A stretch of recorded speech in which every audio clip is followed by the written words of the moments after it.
Mais c'est insuffisant pour expliquer une catastrophe, puisque cet avion est un avion lui-même électrique, protégé, puisque les circuits sont doublés, triplés, sextuplés, et que ça marche, et que les Américains, qui n'aiment pas trop les avions Airbus, surtout quand ils volent aux États-Unis, avaient donné le tampon officiel de l'AFA, la Fédération de l'aviation américaine, pour dire que ce sont des avions sûrs. Donc je ne vois pas comment cet avion aurait pu s'arrêter de vol comme ça. Donc il y a un événement supplémentaire que l'on ignore encore, qu'il faut rechercher, qu'il faut attendre maintenant.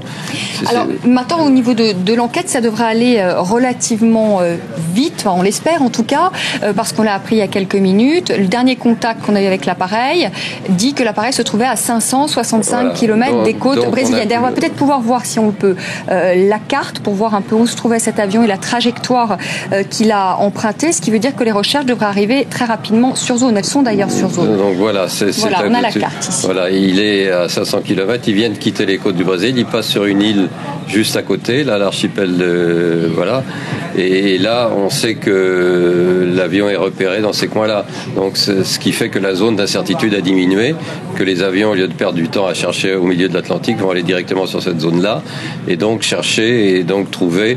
Alors, ce qu'on va trouver, ça va être des bouts de carlingues d'avion, des bouts d'ailes, des bouts de moteur, peut-être des canaux de sauvetage vides, bien évidemment, parce que visiblement l'impact a eu lieu à très grande vitesse, puisque les pilotes, c'est ce que disait notre ami pilote tout à l'heure, le commandant de bord que vous avez passé tout à l'heure, qui est donc un spécialiste plus que moi encore de l'avion, puisqu'il les pilote lui, avait bien dit qu'il y a des batteries, il y a des secours, il y a des choses comme ça, et ils n'ont même pas eu le temps de dire m'aider, au secours, il y a quelque chose. Tout est allé très vite. Hein. Absolument. Alors aujourd'hui, on peut multiplier les hypothèses, on va en savoir plus avec les boîtes noires de l'appareil. Hein. Oui. Que vont-elles nous dire, ces boîtes noires? D'abord, est-ce qu'on va les retrouver intactes? Normalement, avec le choc, oui, ça c'est fait pour ça. Et la plupart des accidents d'avion, les boîtes noires tiennent le choc.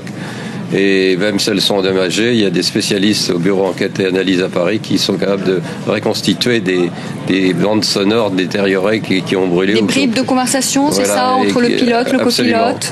Alors il y a deux choses, il y a deux types de boîtes noires qui sont comme chacun sait qui sont orange pour qu'on les repère mieux dans le fond de l'eau ou sur un terrain. Il y a les Cockpit Voice Recorders, c'est-à-dire ce sont les conversations entre les pilotes qui tournent tout le temps. Et puis il y a aussi la boîte noire qui enregistre les paramètres techniques de l'avion, vitesse, descente, carburant, toutes les choses techniques qui vont nous expliquer forcément en croisant ces deux informations ce qui s'est passé.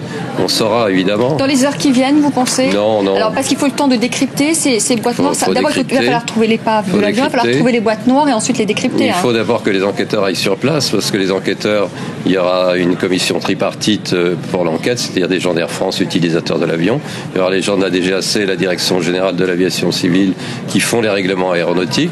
Et puis il y aura évidemment les Brésiliens et puis des ingénieurs d'Airbus. Tous ces gens-là vont aller sur place et peut-être faudra attendre 3 ou 4 jours avant de savoir, mais plutôt qu'avancer des bêtises, attendre des faits réels. On ne va pas multiplier les hypothèses, ce sont les boîtes noires.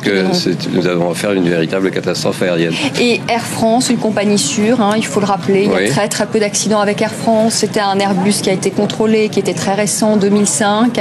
Et c'est tout le savoir-faire. Le directeur d'Air France le disait, c'était un copilote et pilote extrêmement expérimenté avec des heures et des heures de vol. Et on peut dire qu'on dépense des milliers d'euros tous les ans, et des centaines de milliers pour que les vols restent sûrs. Et c'est l'apanage d'ailleurs des grandes compagnies européennes. C'est pour ça qu'elles sont en tête des non-accidents. Et ça leur fait un bien commercial évidemment, puisque quand on monte dans un avion, on espère en descendre en bonne santé.